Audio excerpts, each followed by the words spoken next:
자, 오늘은요, 수면 패턴과 유산소 운동, 근력 운동, 그리고 아침 식사 이야기입니다. 첫째, 밤늦게 먹는 음식을 하루만 한번 줄여보세요. 둘째는 하루에 10분이라도 걸어보세요. 자, 셋째, 스쿼트 5개라도 한번 해보세요. 넷째, 하루 한 끼는 원래 모양의 음식을 여러분들이 한번 드시는 걸 권해드리고 싶습니다.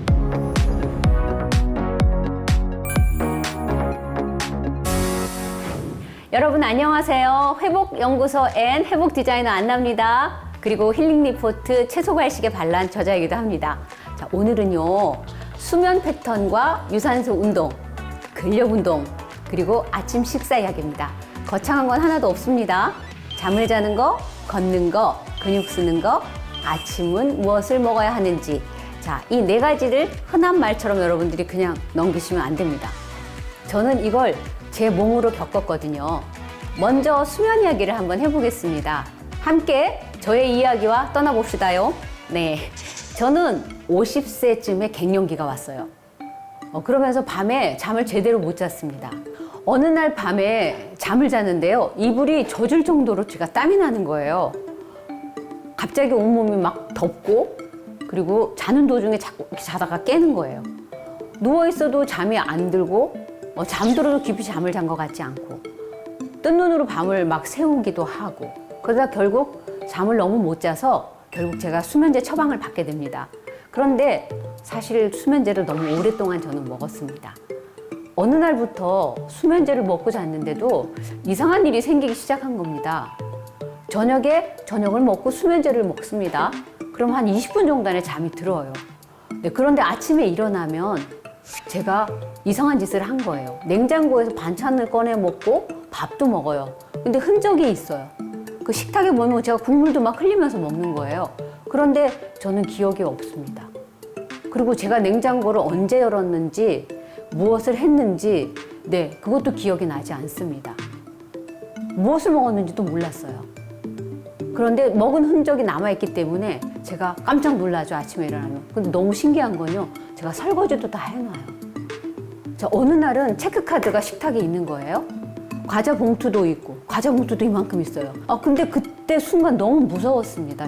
내가 밤에 무엇을 했는지 기억을 못하니까 너무 겁이 났습니다. 그래서 결국 수면제를 사실 끊었습니다. 근데 제가 수면제를 끊었다고 바로 잠을 잘 잔 건 절대 아니었습니다. 일어나면 머리가 너무 아프고 밤새 잠을 못 자니까 막 3일씩도 잠을 못 자고 그랬습니다.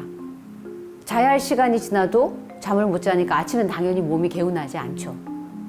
그때부터 저는 잠을 다른 방식으로 보기 시작했습니다. 잠은 약 하나만 볼 문제가 아니었어요. 내가 저녁에 무엇을 어떻게 먹었는지, 몇 시에 먹었는지, 낮에 무엇을 먹었는지, 아침에는 정말 무엇을 먹었는지 이렇게 체크를 해 나갔어야 됐어요. 잠은 밤에만 생기는 그런 일이 아닙니다, 여러분. 수면과 관련해서 여러 영양소가 있다는 것도 그때 알았어요. 트리토판이라고 하는 단백질을 이루는 아미노산 중 하나의 물질도 있었고요. 마그네슘도 있었고요. 근육과 신경이 움직일 때 쓰는 미네랄이 있더라고요. 그리고 칼슘은 뼈만 아니라 근육과 신경 신호에도 쓰이는 미네랄이었습니다. 비타민 B6는 단백질을 쓰고 신경 전달 물질을 만드는 데 관여하는 비타민도 있었어요. 호르몬도 연결이 되어 있었습니다. 멜라토닌은 밤이 되었을 때 우리가 잠을 잘 때 시간을 알려주는 호르몬인데요. 그것이 우리 몸과 수면과 연결되어 있다는 것도 알았습니다. 자, 아연은 면역과 상처 회복에도 필요한 미네랄입니다. 식이섬유도 장에서 소화되지 않고 장내 환경을 영향을 주는 식물 성분이기도 하고요. 이런 이름들이 저는 익숙하지만 사실 음식으로는 낯설었어요. 그런데 하나씩 음식으로 제가 풀면서 어렵지 않게 시작했습니다. 트리토판은 단백질을 이루는 아미노산 중에 하나입니다. 아미노산은 단백질을 만드는 작은 조각이라고 보시면 돼요. 몸은 트리토판을 가지고 세로토닌과 멜라토닌을 만드는 과정에 쓴다는 것도 알게 됐어요. 세로토닌은 기분, 식욕, 잠 이런 것과 연결되어 있는 물질입니다. 멜라토닌은 밤에 잠잘 시간을 알려주는 신호등이라고 보시면 됩니다. 이런 관련 호르몬들이 연결되어 있다는 걸 알게 됐어요. 몇 가지 영양소를 한번 들어보겠습니다. 트리토판은 바나나, 귀리, 견과류. 그래서 잠 이야기에서도 이런 음식들을 여러분들이 생각해보면 수면을 좋게 해준다는 것을 알게 됩니다. 마그네슘은 근육과 신경이 움직일 때 쓰는 미네랄입니다. 미네랄은 몸을 아주 적은 양이지만 우리 몸에 꼭 필요한 물질입니다. 마그네슘은 녹황색 채소류, 견과류, 전곡류에 들어 있습니다. 브로콜리, 아몬드, 검은콩도 풍부하게 있습니다. 마그네슘은 바로 신경과 근육과 이런 기능들을 할 때 쓰이고요. 혈당과 혈압을 조절해주고요. 단백질 생성에도 관여를 합니다. 자, 칼슘은 우리 쉽게 뼈만 떠올리는데요. 칼슘은 근육이 움직이고 신경 신호가 오갈 때도 쓰입니다. 자, 비타민 B6는 몸에서 여러 효소가 일할 때 필요합니다. 효소는 몸 안에서 음식을 나누고 물질을 바꾸고 필요한 반응을 돕는 일꾼이라고 생각하시면 됩니다. 자, 비타민 B6는 단백질을 쓰는 과정에서 신경 전달과 같이 함께 만드는 과정에도 쓰입니다. 신경 전달 물질은요, 뇌와 신경 사이에 신호를 주고받는 물질이에요. 또 아연도 있습니다. 아연은 면역 기능, 단백질 합성, 상처가 이렇게 아물 때 쓰이는 미네랄입니다. 단백질 합성은 몸이 단백질을 쓰는 과정입니다. 자, 굴, 홍합, 콩 등도 아연을 작게 보이는 영양소지만 몸에서는 여러 곳에 쓰입니다. 여기서 제가 드리고 싶은 말씀은 바로 이겁니다. 트리토판 하나만 먹으면 잠이 좋아진다. 마그네슘만 먹으면 잠이 좋아진다. 이렇게 생각하시면 안 된다는 얘기입니다. 우리는 어떤 하나의 성분으로만 잠을 자는 게 아니라는 얘기예요. 그렇게 말하면 또 여러분들이 또 하나 제품을 하나 찾고 생각하게 될 수도 있습니다. 여러분, 음식에서 찾아보십시오. 음식에서. 어떤 제품에서 찾으려고 하지 마시고요. 밤에 너무 늦게 먹었는지, 저녁에 기름진 음식을 많이 먹었는지, 커피를 늦게 마셨는지, 낮에 거의 걷지 않았는지, 아침을 대충 넘겼는지, 잠자기 전에 침대에 스마트폰을 지금 들고 있는 건 아닌지 같이 보셔야 하는 문제들입니다. 밤늦게 많이 먹고 바로 누우면 입은 식사를 끝냈지만요, 몸은 그 음식을 그때부터 처리를 해야 합니다. 침대에 누워 있는데도 몸 안에서 계속 일이 아직 안 끝났으니까 여러분의 공장이 계속 돌아가니까 남아있어 일을 하고 있는 겁니다. 그러면 눈을 감고 있어도 잠이 들기가 어려운 거예요. 아침에 일어났을 때 개운하지 않을 수도 있습니다. 두 번째는 걷기와 근력 운동 이야기입니다. 예전에는 3,000보만 걸어도 전 숨이 찼어요. 다리가 너무 무겁고요. 걷고 나면 그냥 하고 눕고 싶은 거예요. 그런데 지금은 트레드밀 경사도 5를 놓고요. 여러분, 5 굉장히 높습니다. 6km를 쉬지 않고 걸었다 뛰었다 합니다. 스쿼트도 하고 있습니다. 100개 합니다. 100개. 처음부터 잘한 건 아니에요. 처음에는 5개도 버거웠습니다. 허벅지가 막 당겼어요. 다리가 후두루두루 떨리기도 시작했고요. 그런데 조금씩 매일 했습니다. 제가 여기서 말하라는 것은 운동을 잘한다고 자랑하려는 게 아니에요. 몸이 움직이면 몸 안에서 쓸 재료가 있어야 한다는 거예요. 걷는 다리만 있다고 움직이는 게 아니에요. 심장과 폐가 같이 일을 합니다. 피가 산소를 나르고요. 근육이 그 산소와 에너지를 씁니다. 유산소 운동은 숨이 차면서도 계속 이어나갈 수 있는 운동이에요. 걷기는 빠르게 걷고요. 자전거 타기 같은 것도 운동을 하는 겁니다. 산소는 우리가 숨 쉴 때 우리 몸 안으로 들어오는 기체입니다. 근육이 에너지를 만들 때 꼭 필요합니다. 철분은 산소를 나르는 일과 관련이 있습니다. 비타민 B12는요, 혈액과 신경 기능 이야기에서 빠지지 않습니다. 코엔자임 Q10은요, 세포가 에너지를 만드는 과정과 함께 이야기가 됩니다. 자, 코엔자임 Q10 많이 들어보셨죠? 네, 코엔자임 Q10은 세포 안에서 에너지를 만들 때 관여하는 물질입니다. 이 코엔자임 Q10은요, 또 건강식품을 바로 떠오르게 합니다. 그쵸? 많잖아요. 세포는 우리 몸을 이루는 아주 작은 단위, 기본 단위입니다. 몸에서 역할은 작은 작용을 합니다. 미토콘드리아라고 들어보셨나요? 자, 미토콘드리아에서 에너지 생산을 하고요. 항산화 성분으로 몸 어디에 영향을 주냐면요. 심장, 간, 신장 가장 많이 분포되어 있고요. 음식에는 고등어, 정어리, 연어, 소고기 이런 심장 왜 있잖아요. 간. 우리 순대 먹으면 간 많이 달라 그러죠. 예, 간. 그리고 땅콩, 참깨, 시금치, 브로콜리에 많이 들어 있습니다. 특이한 점은요. 나이가 들수록 체내 생산량이 감소됩니다.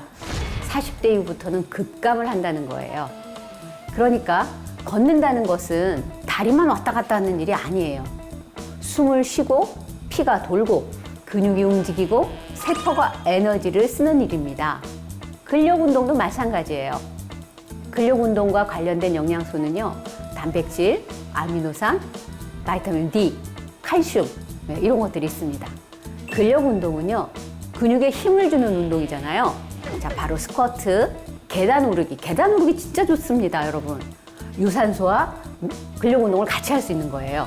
자, 그다음 팔굽혀펴기, 그다음에 덤벨 운동 같은 거, 자, 런지 같은 거 이런 거. 예, 단백질은 근육을 만드는 기본 재료입니다. 아미노산은 단백질을 이루는 작은 단위입니다. 비타민 D는요, 칼슘 흡수와 뼈 건강을 말할 때 자주 나오는 비타민입니다. 자, 칼슘은 뼈와 근육, 신경 신호를 쓰이는 미네랄입니다. 스쿼트를 한다는 것은요, 허벅지만 쓰는 일이 아니에요. 근육이 힘을 내야 하고 뼈가 받쳐줘야 하는데 이 몸의 에너지를 만들어주는 겁니다. 운동을 하고 나서 기분이 조금 나아지는 분들이 있습니다. 자, 운동으로 인한 기분 전환과 관련해서 비타민 B6, 마그네슘, 오메가3 지방산이 나옵니다. 오메가3 지방산은요, 몸에 필요한 지방의 한 종류입니다. 지방이라고 해서 다 나쁜 게 아니에요. 네. 이 비타민 B6는 신경 전달 물질에 관련해서 쓰이고 있습니다. 마그네슘은 신경과 근육 기능에 또 쓰입니다. 자, 오메가3 지방산도 몸의 여러 기능과 함께 이야기가 됩니다. 면역 이야기도 한번 해볼게요. 비타민 C, 아연, 셀레늄. 자, 들어보신 영양소 이름이겠죠? 면역은 외부에서부터 들어오는 균이나 바이러스에 굉장히 대응하는 힘을 말합니다. 비타민 C는 항산화 작용과 면역력 기능을 말할 때 자주 나옵니다. 자, 항산화 작용은요, 몸 안에서 생기는 산화 스트레스를 줄이는 데 관여하는 작용입니다. 자, 산화 스트레스는 뭐냐면 몸 안에서 세포가 손상될 수 있는 상태를 말하는 겁니다. 아연은 면역과 상처 회복에 필요합니다. 셀레늄은 항산화 효소를 만들 때 관련된 미네랄이에요. 셀레늄은 몸 안에서 항산화 효소가 일할 때 필요한 미네랄입니다. 자, 단백질로 이루어진 그 항산화 효소가 제대로 작동하도록 돕는 보조 성분이에요. 그러니까 운동은 의지만으로 하는 게 아니라는 말씀입니다. 몸에 들어오는 음식도 정말 너무 중요하죠. 같이 봐야 합니다. 자, 세 번째는 아침 식사입니다. 저는 여러 번 아침 식사를 강조하고 있죠. 자, 아침 식사가 하루를 시작하는 너무 중요한 타임이라는 겁니다. 그래서 강조하는 겁니다. 특히 채소와 과일로 구성된 아침에 과일만 많이 먹는 것이 아니라 채소와 과일을 함께 먹는 겁니다. 아침 공복에 단맛이 강한 과일만 많이 드시는 것은 꼭 피하셔야 합니다. 과일당도 아침에 많이 드시면요, 혈당이 무척 많이 올라갑니다. 그렇기 때문이에요. 공복은 위 안에 음식이 거의 없는 상태를 말하는 겁니다. 아침 공복 상태에서는요, 단맛이 많은 과일이 혈당뿐 아니라 바로 소화기에 부담을 줄 수 있어요. 자, 소화기관은요, 입, 위장처럼 음식을 받아들이고 나누고 또 내보내는 기관을 말합니다. 그래서 저는 아침에 채소 중심으로 꼭 하시라고 이야기하고요. 달지 않은 과일을 조금, 콩도 조금, 단백질을 곁들이라는 말입니다. 채소와 과일 비율을 7대 3으로 먹는 것이 참 좋습니다. 채소에는 식이섬유, 비타민, 미네랄이 들어 있습니다. 과일은 양을 보고 먹습니다. 사람들마다 속이 다르기 때문입니다. 자기 몸이 어떻게 느끼는지도 봐야 합니다. 탄수화물은 주로 밥, 빵, 면, 떡, 감자 이처럼 에너지원으로 쓰이는 영양소예요. 단백질은요, 근육, 피부, 안에 있는 장기, 효소 같은 몸의 재료가 되는 영양소입니다. 단백질은 산성 환경에서는 펩신 효소와 관련이 돼요. 네, 산성 환경에서는 위처럼 신맛을 잘 이겨내는 강한 환경을 말하는 겁니다. 펩신은 위에서 단백질을 잘게 나누는 효소예요. 소화효소는 음식을 몸이 잘 쓸 수 있게 잘게 나누는 일꾼입니다. 자, 탄수화물은요, 아밀라아제 효소와 관련이 있습니다. 아밀라아제 뭔가 아시죠? 침에서 여러분 나오는 바로 이 효소가 아밀라아제입니다. 아밀라아제는요, 이 침과 췌장에게 들어있고요. 전분과 같은 탄수화물을 바로 잘게 나누는 효소입니다. 췌장액은요, 췌장에서 나오는 음식 소화를 돕는 액체예요. 췌장은 배 안쪽에 있는 장기예요. 정말 이 췌장암은 정말 매일 늦게 발견되는데, 왜냐면 잘 안 보여요. 이 등짝 부분에 붙어 있습니다. 그래서 췌장은 배 안쪽에 있는 장기로 소화효소와 혈당 조절 호르몬을 만듭니다. 굉장히 중요한 기관이에요. 이 말이 낯설 수는 있겠지만 여러분들이 쉽게 말하면 이거예요. 이것저것 한꺼번에 많이 섞어 먹으면 속이 불편한 분들이 있습니다. 밥 먹고 과일을 바로 먹고, 우리나라 사람들 많이 그러죠. 밥 먹고 과일이 후식이래요. 그거 아니거든요. 고기 먹고 과일 먹고, 이것도 아니거든요. 빵 먹고 단 음료 마시고, 이것도 아니에요. 거기다 후식까지 계속 넣으면 속이 불편할 수밖에 없습니다. 저는 먼저 채소를 먼저 드시고, 저는 먼저 채소, 단백질, 탄수화물 순서로 드시기를 권해드립니다. 그럴 때는 내가 소화가 약하다고만 생각하지 마세요. 소화가 안 될 때. 먹는 순서와 조합을 여러분들이 보셔야 합니다. 뷔페를 다녀왔는데 배부르게 잘 먹고 오셨죠?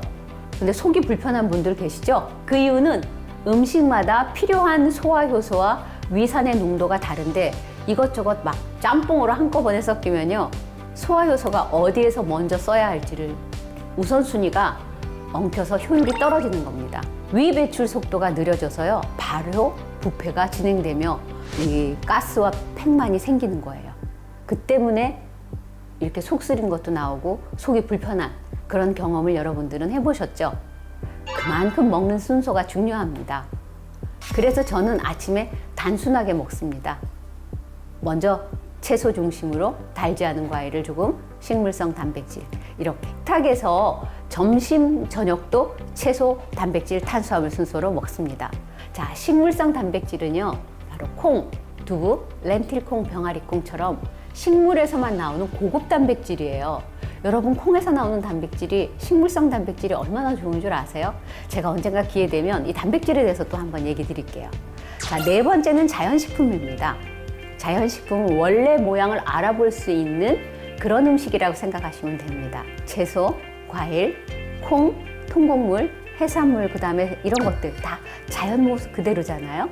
이런 음식들처럼 보시면 생각하면 됩니다. 자, 마트를 한번 돌려보면요, 포장된 음식이 정말 많습니다. 아마 90% 이상은 이렇게 포장이 되어 있는 음식일 거예요. 이렇게 단 음료, 캔에 들어있거나 플라스틱 통에 들어있는 음료, 과자, 그 다음에 소스, 냉동식품, 즉석식품, 이런 것들 모두가 다 가공식품입니다. 가공식품은요, 원재료의 맛, 그 다음에 보관, 색, 향을 위해 여러 가지 공정 과정을 거친 음식을 말하는 겁니다. 인공 감미료도 들어간 음료수도 바로 그런 거고요. 인공 감미료는요, 설탕 대신 단맛을 내기 위해서 쓰는 성분입니다.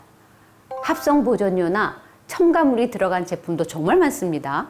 합성 보존료는 식품이 쉽게 상하지 않도록 넣는 성분을 말하는 거예요. 첨가물은 맛이나 색, 향, 모양, 보관을 위해서 식품에 넣는 성분을 말하는 겁니다. 모든 첨가물이 무조건 나쁘다, 이렇게 말하려는 건 아닙니다. 하지만 하루 종일 이 가공식품을 반복해서 먹는 생활은 여러분 돌아보셔야 합니다. 내가 얼마나 많은 가공식품을 먹는지 체크하는 것도 아주 중요한 일입니다. 한번 해보시기 바랍니다. 아침에 인스턴트 포장식품이 들어있는 음식을 먹는지, 점심에도 가공식품인지, 간식도 가공식품으로 드시는지 한번 보시고요. 저녁도 배달 음식인지 인스턴트인지 아니면 한번 체크 한번 꼭 해보시기 바랍니다. 이렇게 반복하면서 몸에 좋지 않은 음식을 계속 준다면 속이 얼마나 불편하겠어요. 그리고 속이 불편하면 몸이 컨디션이 여러분 좋으신가요? 당연히 안 좋죠. 컨디션이 정말 좋지 않습니다. 그런 건 바로 여러분들이 드신 음식 때문이라고 생각하시고요. 이번에는 화학 첨가물과 합성 보존료가 몸에 줄 수 있는 여러 문제점들을 한번 말씀드려 볼까요? 특정 성분 하나가 곧바로 어떤 병을 만든다고는 말하지 않겠습니다. 제가 말하고 싶은 것은 매일 반복해서 먹는 가공식품의 양과 획수를 줄여보자는 거예요. 몸은 한 번 먹는 것보다 매일 반복해서 먹는 것을 뇌는 오랫동안 기억을 합니다.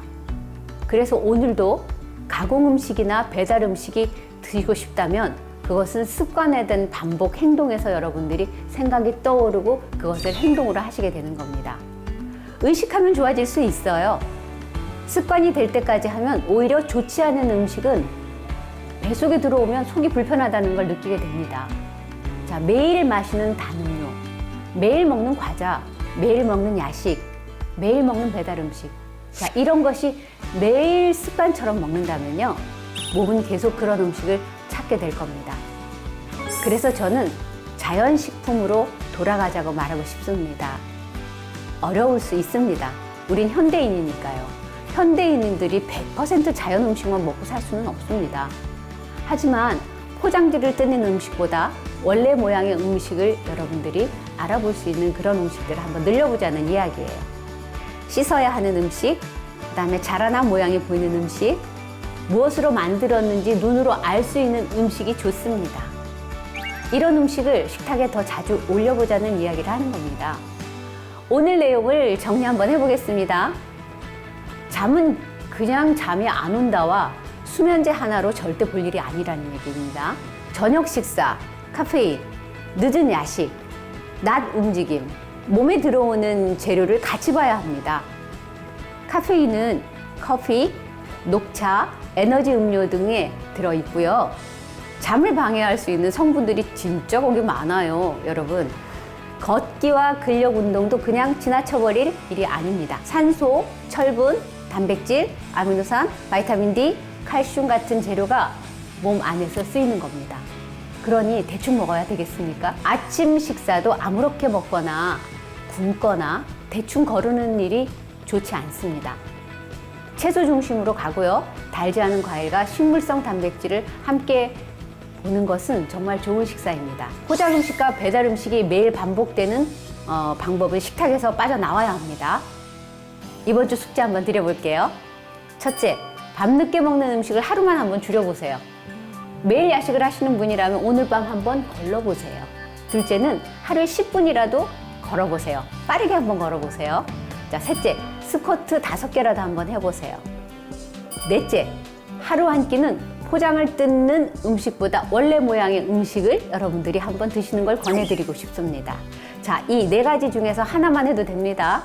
그리고 여러분, 이 아래 보시면 저와 함께 아침 채소 과일식을 하시는 인증 챌린지 방이 있습니다. 또 카페도 운영하고 있습니다. 우리의 몸, 우리의 마음, 웰리스한 삶에 관심 있는 분들은 누구나 들어오시기 환영합니다.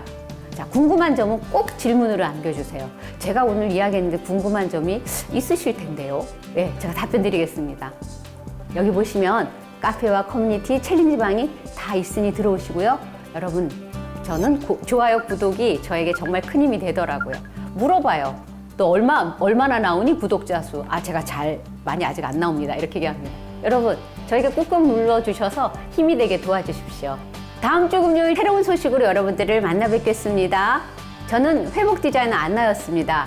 여러분, 한 주 동안 건강히 지내시고요. 다음 주에 뵙겠습니다. 안녕히 계세요.